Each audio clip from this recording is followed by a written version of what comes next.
again. Welcome to another episode of Azania in Therapy. I'm your host, Thabang Tlaka.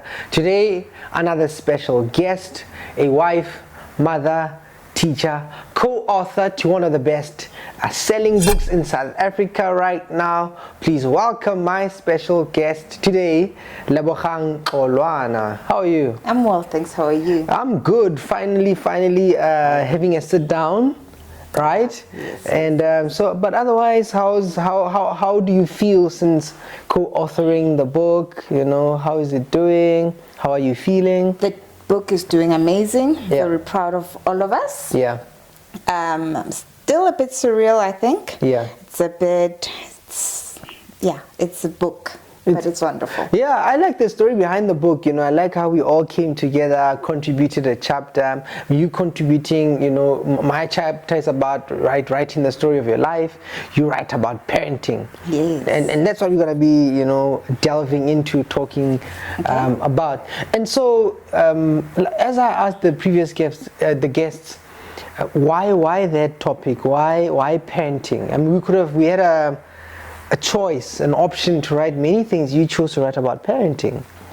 I think because it's one of the things I am very I'm proud that I'm a mother, obviously. Yeah. I'm proud that I've been trusted with the duty and the responsibility to be a mother. Not everyone can do that. Yeah. And I do it intentionally. So when you do something intentionally and when you do something with passion, with understanding, with love, it becomes the first thing that comes to mind. Yeah. So when I got the message about everything else, at the current moment in my life, where I am right now, parenting is the most important thing. Yeah. And watching the world we're living in and the children we're exposed to, we are seeing every day, it's important to dwell into parenting. Yeah. I'm seeing a lot of loopholes in it. I'm seeing so much that I don't agree with. Yeah. Doesn't necessarily mean I'm right. Yeah. But I just think parenting is one of the things we need to look into. Yeah. The world is changing, and we need to have children who will be able to own it, not the world to own them, but for them to own the world. Yeah. Like to be dominant, to be confident in who they are. And it all starts with the parenting. It all starts with the basics. When you say that, I'm just thinking we don't want children to always just be followers, right? No, we don't need followers. No, we need people who will be able to lead. Yeah. But also to be able to follow. They need to be able to follow. Because the leader is a follower. Yeah, they need to know the difference. You say that, I mean, right now, as you know, look at the world, you see that, you know, there are some things that are making you concerned about parenting, or more determined to actually focus on parenting. And for me, it's an interesting thing because right now, I find people also underestimate the value of parenting. I find a lot of adults, they'll say, you know, this person has a problem, but they never really reflected on. But have you ever thought about how this person was raised, how this person was parented? And when you bring it up, when you're saying, you know, it's something important, what are those things that you observe and you think, oh my goodness, when I see this, I think we must, double down on parenting? Okay, so currently we have people, they have weight problems. We're going to deal on that. So we need to lose weight, but we want it to come out quickly. Yeah. So I want to lose weight. I want to do it within 4 weeks. I need to be a size 32. I need to do this and I need to that. But what we don't understand is, for me to lose weight, it needs discipline. Now, for me to get discipline, I need to be raised properly, because discipline is inbound. Discipline is not something I learn today and it's applied tomorrow. It needs to be something you grow up with. It needs to be something you know and understand. It needs to be something you do without thinking long and hard about it. So if you're going to look for quick results, that will, for you to, you can achieve them, but you need to be able to maintain them. And maintaining them needs discipline. And that comes from parenting. It comes from home. You need to be raised in a manner that you are able to discipline yourself. and be conscious and be able to control your body and control who you are, then you'll be able to maintain everything else you do. So we see a lot of weight, like you see adults who are trying to achieving a lot of things. They're trying to do everything in a fast way, and it doesn't always work. So we see that, and now I'm also seeing a lot of parents mentioning how their children are special needs, or how my child struggles with this and my child struggles with that. But did you apply discipline? Did you show them, or did you allow them to discipline themselves from a young age? Did you allow them to follow that body when the body tells them to run, or when the body says they must stop? Did you allow them to know those? Can they tell the difference, or do you just want them to just do it? So I mean, what you're highlighting is this, creating a core in the child, right, to be able to navigate the world. So you're talking about, how somebody must, did you instill the proper habits, attitudes, behaviors that allows then the child to become an adult? Are you familiar with the marshmallow test? It's got another name, but it's popularly known as the marshmallow test. So there was it's experiments about delayed gratification. So they would take this, so a group of scientists wanted to find out, what happens with children when it comes to instant gratification, delayed gratification. So what they'll do is they'll get a group of children in a room. They would get a researcher to tell them a story. So the researcher would say something like, okay, I've got some marshmallows here. They use other things. They use marshmallows, Oreos, different kinds of treats. So they said to the kids, for example, so I've got a marshmallow here, and I'm gonna give you one, and then I'm going to walk outside the room. And then, but when I come back, if you still have the one, I'll give you two. And then, so then, they check with the children whether they understood the instructions. And, some kids did understand the instructions. So they observed these kids. So the researcher left.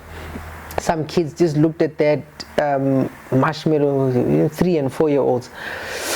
Some looked at that marshmallow, that Oreo, they said, I can't take it, so they ate it. Some would take it, put it under a tray, put it in a pocket, cried, hid in a corner, didn't observe this thing so that they could get 2. And then they followed these children across time, and they found out that in early adulthood, the ones who didn't eat the marshmallow, actually, they did better in school. They followed them, and they actually saved more than the other ones in retirement. And actually they were healthier in later life. And they could trace this from 3 and 4 years old. How one is able to delay a need, a desire, or gratify themselves. So when you say that, developing the habits earlier on. But when you talk about discipline, right, other people would think, are you talking about beating the kids or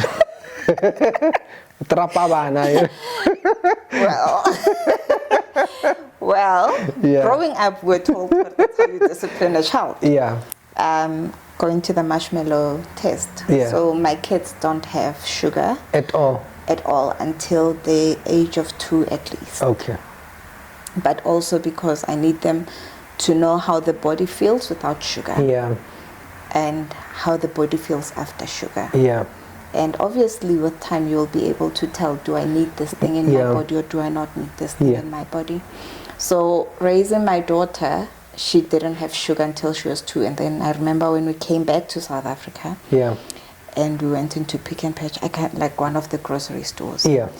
And I put her in the aisle. I'm like, you're allowed to have any of this. Any sweet. She looked at everything. The shock. She's like, Mama, there are sweets. I'm like, yes, there are sweets. Here's one, taste. This is how it tastes like. So hey, you're allowed. Because she didn't know what a sweet was. Because she's never had it. You've never given her a sweet for 2 years. Her only kind of sweetness was fruits. And she liked raisins. And we would give her, like, if it's a juice, even then it's a treat. So she would have like 100% juice, so it would be a blended fruits with a bit of juice in it, just so she eats a bit, so she would have that. So I walk into the shop and she looks around and she's like, whoa, what am I going to have? And she was shocked. She walked around, she kept looking at everything. This one, no, this one, no. Then eventually she goes with one thing. Okay, she takes it. She has a packet of sweets and she eats and she eats. And when she got to like halfway, she was like, okay, I'm done. She closed it and she put it aside. For me, that was control. That was discipline. Yeah. The ability to say, I have had enough. Yeah. My body doesn't feel right anymore. And she would ask for a glass of water. Can I please have water? Because now she can feel, no, this thing in my body is not happening. Yeah. So even now, when I don't control her sugar, I don't tell her how much sugar to put in her tea, I don't tell her how much sugar to put in her cereal or anything like that. She has the control. Yeah. Or I need to put this in, or I need to do this. And we went to the Eastern Cape recently, and she can't walk or exercise or do sports like she normally does, and she was struggling. She's like, my body needs to move. I can feel my body telling me it needs to move, but then I don't have the luxury that we have to go use the treadmill or to go. So she started marching up and down in the yard. And I had people going, but Lebogang, I'm like, no. She needs the movement. She knows how to listen to her body. So her body tells her you need movement. And she's moving. Yeah. That's discipline. My son has the same thing. Yeah. He likes sugar. Give him sugar, he's happy. But then we're at the point where, okay, do you want juice now? What happens when we go sleep at night? Will you be able to sleep? No, mommy, I won't manage to sleep. Because once the sugar is in my body, it will be a mission. Yeah. I'll need to jump around, I'll need to skip, I'll need to do this. Okay, no, maybe rather not. Let's have it tomorrow. And it's that control. Yeah. It's the discipline that I want them to have later in life, in my absence, because we're raising them to be able to stand even when I'm not there. Yeah. They don't have to just do it just because mama said I must not have sugar, I don't have sugar. Yeah. They need to be able to say, I don't have sugar because sugar is not for me. Yeah. I don't have this because this in my body do not communicate well. They need to be able to control that. And it takes a lot. I mean, that's very conscious parenting, right? Yes. It makes me then think about where that comes from.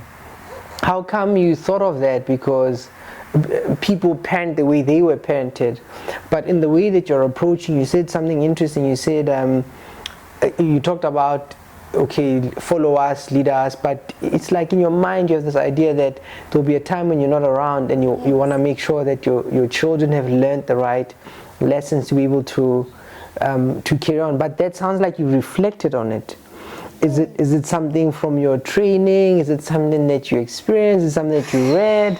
I mean, where did you have this now vision? And I don't know. Okay, so initially when I raised her, I've always said that I don't want to raise my kids how I was raised. Yeah. Because when we grow up, we always think our parents are doing things wrong. I get it. And we don't want to raise our kids like, I don't want to. Of course we are better. Child. We know better. Yeah, they have to go to the best schools. Yeah. So we had our daughter, and we knew my husband and I. He's closer, and I'm Betty. Yeah. So we come from different backgrounds. Yeah. Coming in to raise this person. Yeah. It's two totally different people. Yeah, different backgrounds, different approaches. Yeah, raising someone. And we're all coming full force, dominant, strong-headed. Yeah, all of you, it both must happen. coming in. Yeah. And then we moved to Ghana. Yeah. In Ghana, it's just me and him. We need to raise this person. Now it was just, it's two, but then the one that I'm conscious about is the younger one, because the older one is already old and established. It's not my...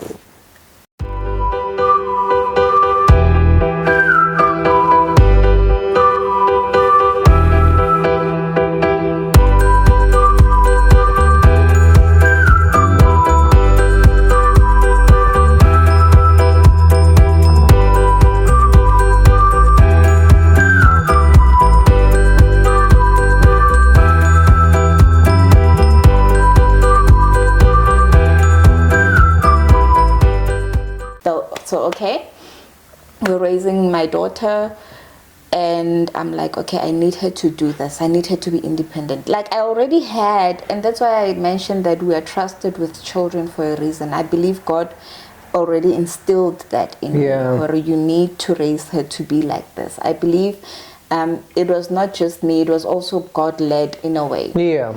Because we are coming in, and I have this idea of how I want to raise her. And my neighbor comes to me and says, you know how you're raising this child is a Montessori way. I didn't know because I had not studied Montessori then. Then I start talking to her and she said, I want to put your child in my school, which is a Montessori school. I didn't even think of putting my daughter in school by then. And then I find out that her school has a waiting list. I'm like, so how am I going to put this child in your school if you already have a waiting list? And she said to me, no, but I like how you're parenting her, so I want her in my school. So she, yes, the waiting so she will list skip the line. She will have the She will skip part. the line. So we go there.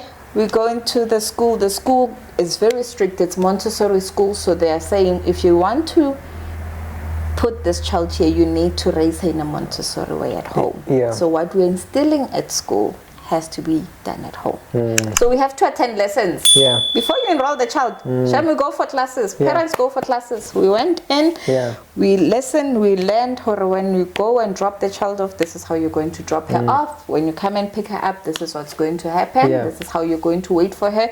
You're not going to cause chaos. These people are in their environment. You need to respect them. We learn. And then it started resonating with me. So then I decided to enroll and study Montessori. So the consciousness when dealing with children comes from the Montessori background. But there was something intuitive in you, and then you go on to the Montessori. It's like also when I saw in your chapter, right, the code you open with, do the best you can until you know better. Then when you know better, you do better. It's almost like your story, Maya Angelou, right? But so you say even the teacher or the principal sort of said you're already doing it, so you were doing your best until you knew better, then you actually went in there. And I started doing better. And it took a lot of trial and error. You touched on disciplining, you touched on smacking the kids, and now when I grew up I was being smacked like for real. And even now the like that thing you must come, it comes.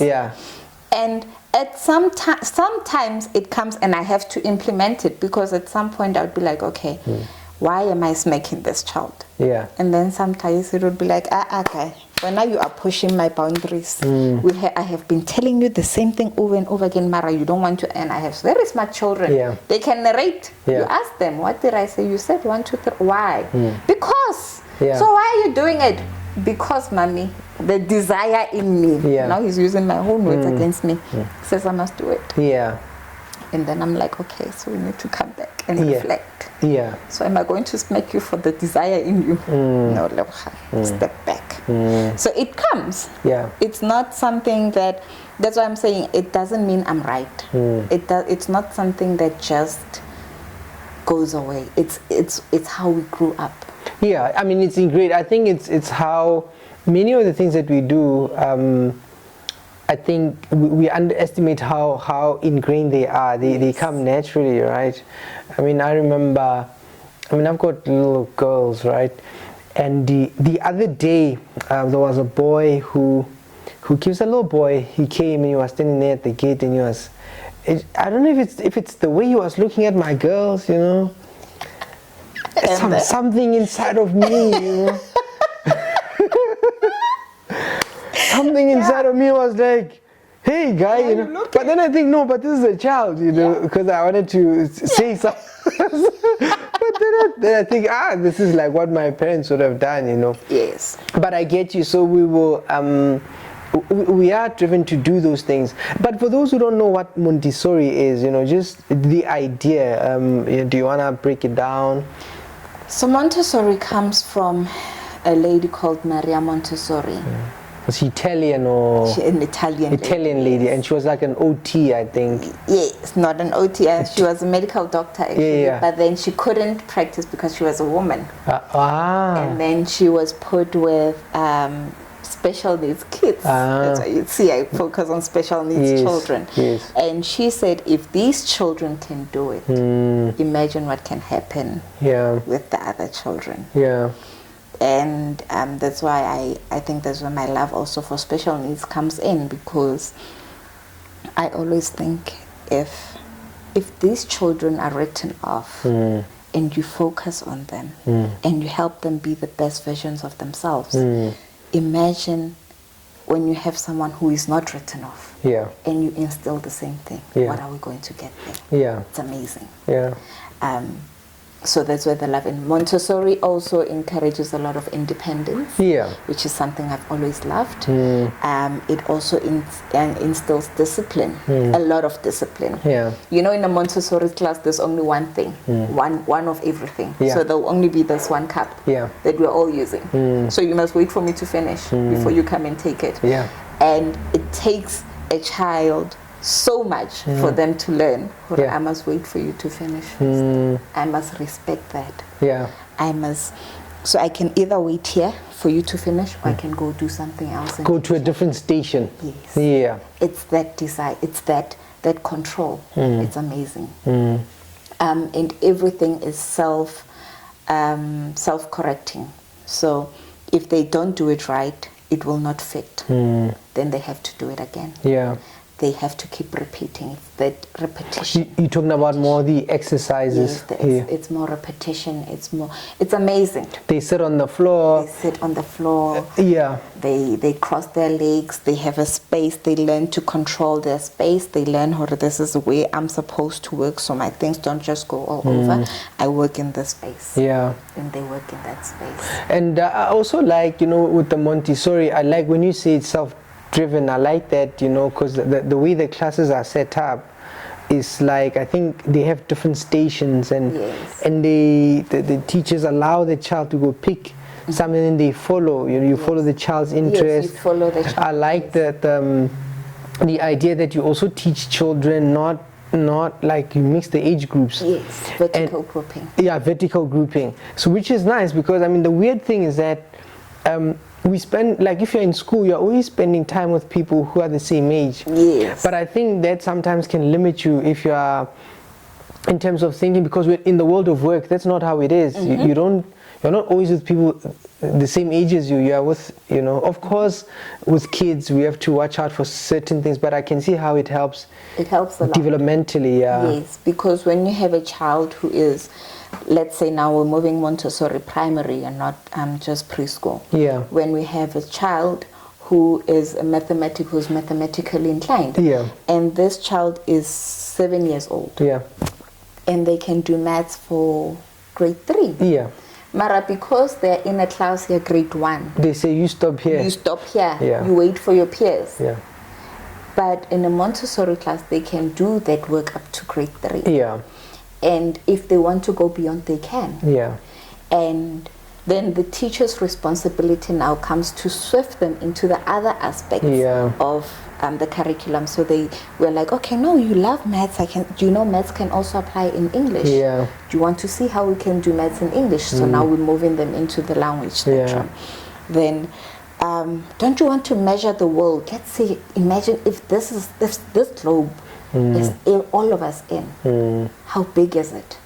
How did this begin? How, like, you spark the interest, which is beautiful, because so it's amazing. What you're doing is you're taking a child's interests and you can apply it in different subjects, like what you're saying now. Like, for example, if somebody loves maths, you could teach them English using maths, geography, you know, which is, I mean, it's brilliant. It is, and you focus with one child at a time. So it's an individual. There is nothing that is done as a group. Like, only if we're introducing something, it's a holiday, Human Rights Day is coming up, and I need to tell everyone, then we're doing that as a group. But what I'm going to tell you about maths, or everything has to be personalized.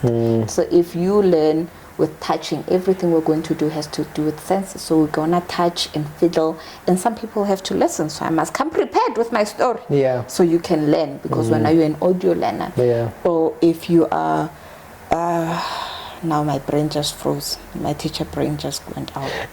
So it's different. Visual, auditory, visual, tactile, you know. According to that. But what if somebody says, but I mean, with Montessori, don't you run the risk of, when somebody goes, say, for example, maybe in high school, or they get to university, they're used to this personalized education, how do they do with group work? How do they do in large crowds? How does somebody transition from being able to, work on your own by yourself, very independent? I guess it's independent learning. So what's going to happen when you have to work in a company and things like that? Everything works independently, don't you? When you have to do a presentation at work, you have to do a presentation independently. Yeah. So whatever it is that you are learning, or whatever it is you have to do it so it can blend with you. Yeah. So if you have control over yourself, it's easy for you to include everyone else. Yeah. But if you don't, you're going to fall apart when other people come in. I see. So it's independent in the sense that you've got a sense of control. Yes. Over yourself. Yes. Therefore, you are able to engage with others. Yes. And I suppose it's what the teacher would also be helping you do. You've got an interest, but let's expand you here and here. Expand you here, yes. It makes sense. No, it's wonderful. They get to interact with other children. Yeah. So they get to see how other people do it. Yeah. Because children are great observers. What about sports and things like that? If you come from families where you're like, yeah, but Montessori is this small thing. What about, I want my child to be in gymnastics and sport? They will do it independently. They should do it independently. Okay. So they enroll in the extramurals with those gymnastics, or they go and do it.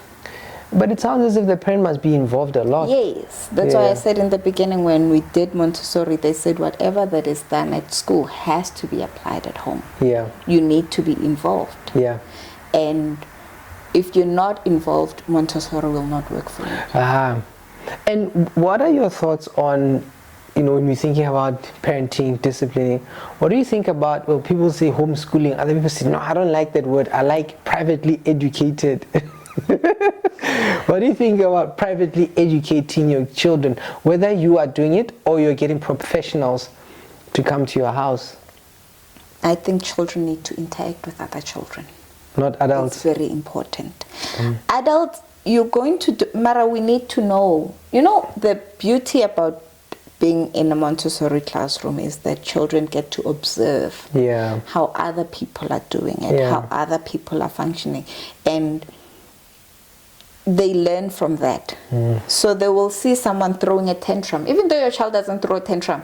But they'll see that child throwing a tantrum, and they will tell you, Rio, why is she doing that? So they get to know that behavior is wrong. Yeah, or they will see how the teacher, how the teacher responds to that. And if the child throws the same tantrum when you're not there as the adult, there's a quote in Montessori where she says, the beauty or something about the teacher is when you see the class functioning as if you don't exist. Yeah. So when you can stand aside and watch the class manage itself. But that's brilliant. That's what a teacher is supposed to do. Yeah, it's amazing because then you get those older children who can come in and remind the younger ones, no, but that's not how we behave in class. You want to scream, that's fine. Let's open the door, go scream there, so you don't disturb everyone else.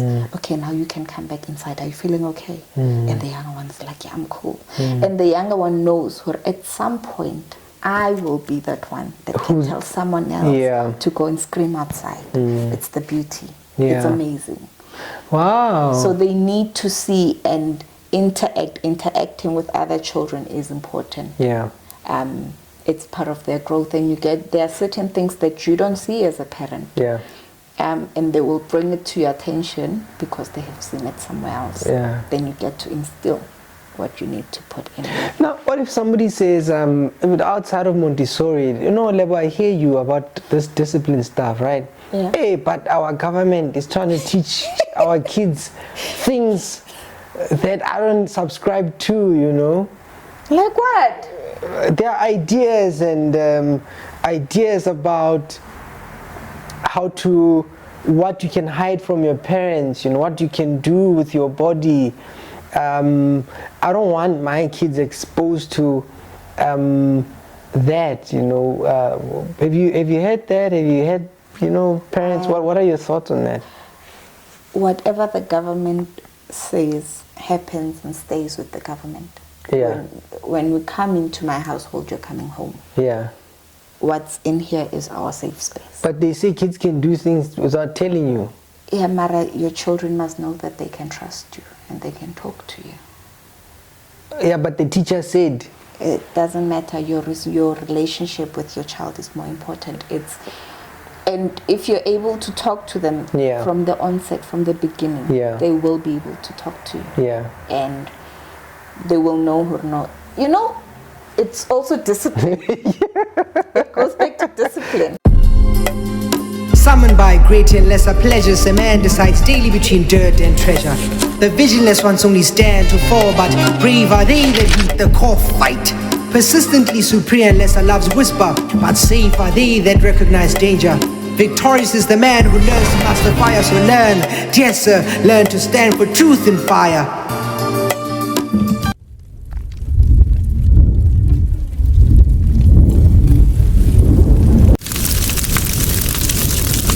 When we have children, everything begins with disciplining. Yeah. So when your child knows what is right and what is wrong, even if the friends come and say you must smoke, they should know that this is not for us. Yeah. I'm not saying they won't try it. They could try it. But then they will then realize this is why I'm not supposed to do that. And then they will be able to come back home and say, Mama, I tried this and it's not, but now how do I get away from it? Because I've already started. But so we can't allow the outside world to come and interfere with what we have. Yeah. So it's important to have that safe haven for your children, so that they can always come back into it. Yeah, I suppose, I mean, for me, a theme that's coming through is this, the idea of an involved parent, a conscious parent, a parent who's there, who's present, who creates the space and the home. And you talk about parenting these days, right? Parenting this current era. Do you think parents are available, or they are tired? Because it seems to me parents are overwhelmed, under-resourced, tired, busy, and they struggle to be present in the way they would like, I don't know what's your view on that. Or maybe they don't want to be. Or maybe it's not a priority. Or maybe it's not a priority. Yeah. We prioritize what is important to us. The money. Exactly. Is the money that important? The house, the car. Is it that important? Society says so. No, it's not. That's why I'm saying it's hard to parent these days. Yeah. Because you go onto social media and then there are so many videos about don't do this, don't shout at your child, don't do this, like there's so many things that are telling you don't do this. Which is confusing. Which is so confusing. Don't eat this. Yeah. Don't eat that. Don't parent this way. Don't allow your child to touch this. This can harm the child like this and this and this and that. Don't touch this, or don't feed your child this. And I'm thinking, guys. Yeah, I can imagine just the person just trying to be a good parent, and you're getting all this information. And then so Maralabana, they go out looking for it. Yeah. Why are you not trusting yourself? Yeah. We are given this person. Yeah. We don't even know how the child comes into your womb. Yeah. Biology comes. Mara, and I have my own belief, or biology comes, and that's someone else's belief, that's what they studied, but we don't know how that person actually came in, and how they form and they grow, and they're in there and they're growing. How? You are trusted with that for a reason. I see. Do you think parents should have some classes? Do you think there should be some sort of mandatory? They should. Like before you have a child. Before you have a child. To offer them. Before you have a child, you have to do this class. There's no before you have a child. I think we need to trust yourself as a parent, but be conscious enough as a parent to parent the best way possible. But how do you know it's the best? Because you're trusted with this human being. But what if you have issues like? Then you have skills to get to them. I want to make it practical. You have parents saying things like, when I grew up, I didn't have stuff. When I slept on the floor, it was very tough. The fridge was always empty. And I decided that when I have a family, I'm going to ensure that my family is well off. So the fridge is overly stocked. My kids have the best, the latest toys.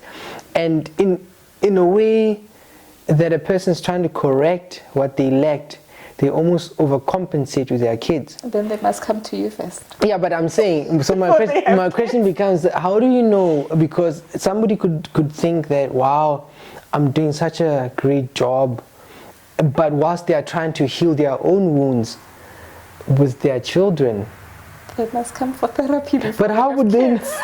But how would they know? They must go to therapy. They must do therapy before they come. They must go to therapy before they have kids, because you can't want to fix your mistakes through your child. And there's also different ways. You know, when we're raising children, they're not the same. I have a 13-year-old, I have a 9-year-old, and I have a 1-year-old. They're different.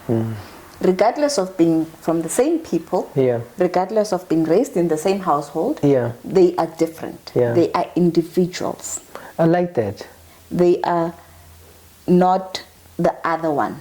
So what works for one cannot work for the other one. They have different personalities. They are growing at different times. The families at different financial situations. The one was by themselves. The other one finds two others there. So we never really grew up in the same. It's never the same. Yeah. So it's not fair for you to want to overcompensate or to undercompensate. You need to do what's enough for this one. Yeah.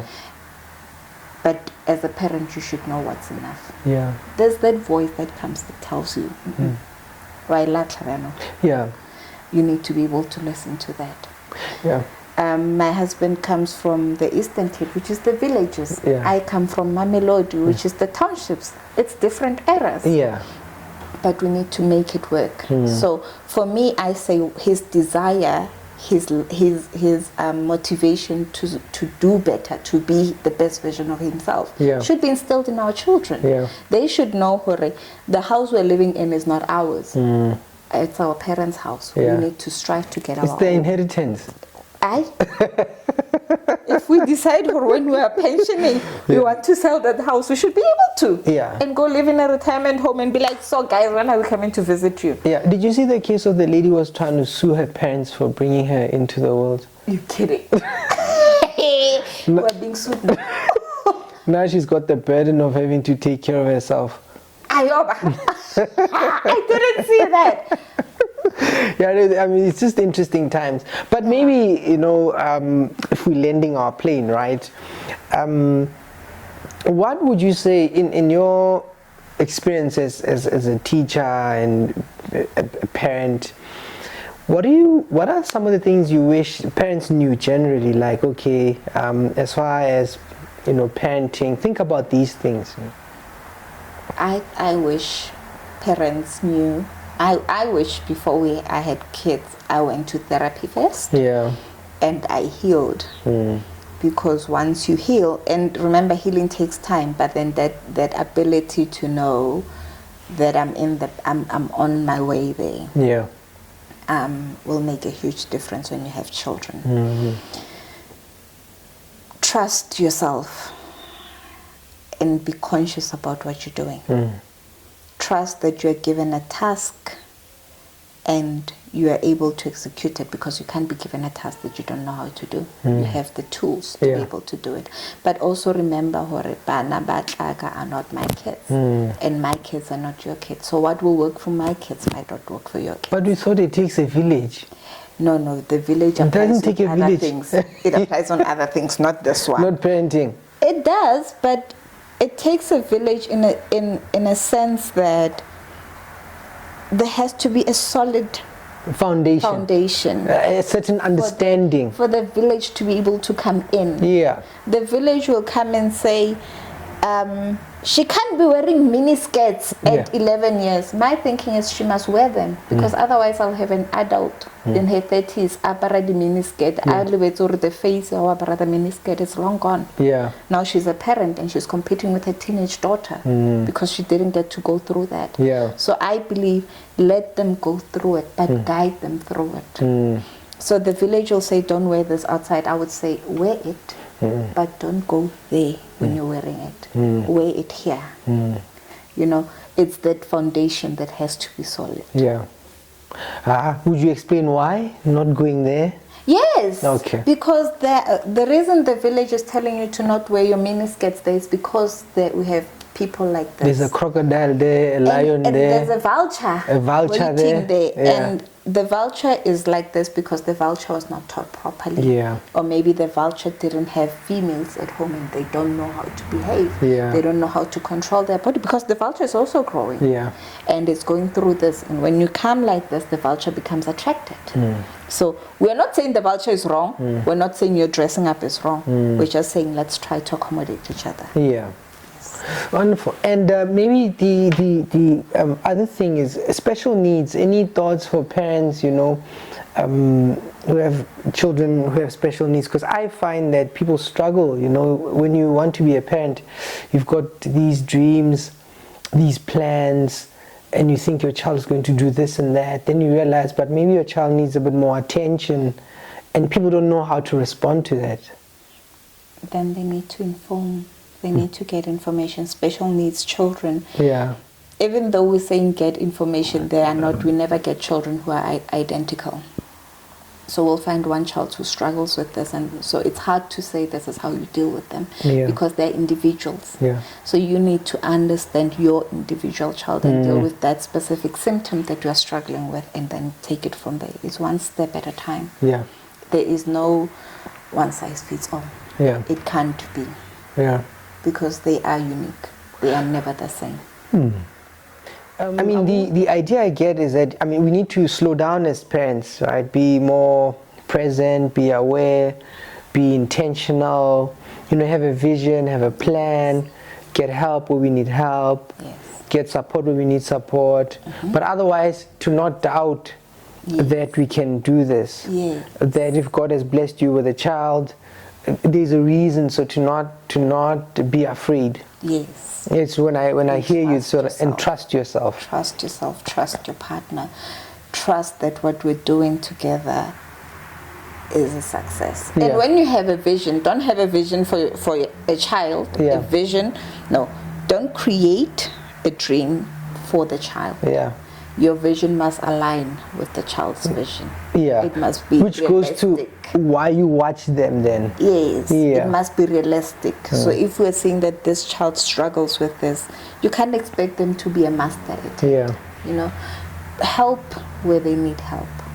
And leave when they don't need your help, don't help them. Yeah. Don't overcompensate. Yeah. Don't overdo everything. They don't need to have someone cleaning up after themselves because they will be adults and they won't afford a house help. Who's going to clean up after them? Yeah. We are raising children to be successful, right? Now we are not. No one wants their child to be a domestic worker.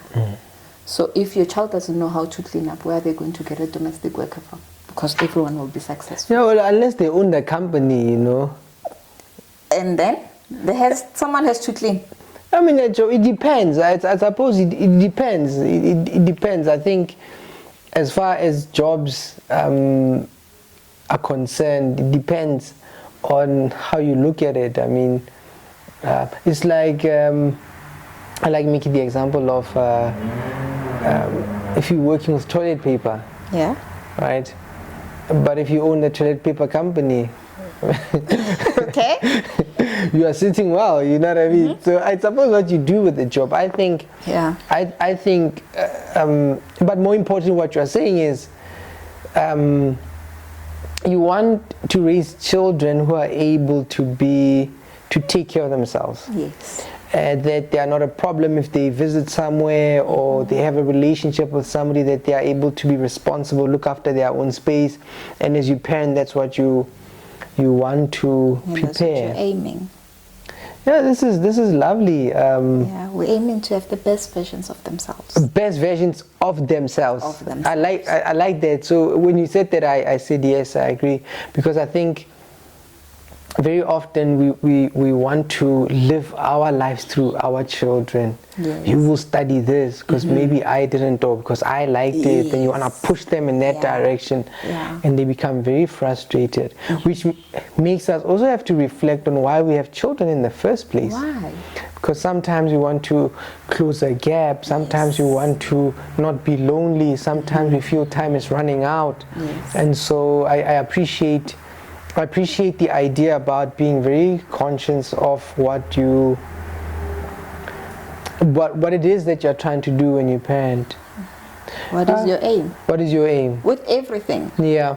So even if you're going to shout at them for pulling the class, why? Yeah. Why is it wrong to pull the class? Yeah. Pulling the class is not wrong. Yeah. Why is it wrong? Explain that.